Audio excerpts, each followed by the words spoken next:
Medina की तंग गलियों में एक गुलाम आंखों में आंसू लिए भाग रहा था।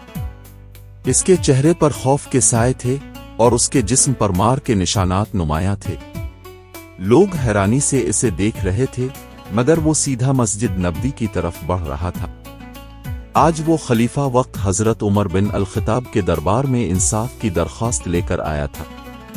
ये गुलाम एक अमीर अरब सरदार के यहाँ काम करता था। इसका कसूर सिर्फ इतना था कि उसने सरदार के बेटे के हुक्म की तामील में थोड़ी देर कर दी थी।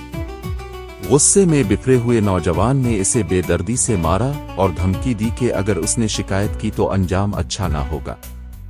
मगर गुलाम ने फैसला कर लिया था कि वो खिलाफत के अदलो इंसाफ पर भरोसा करेगा।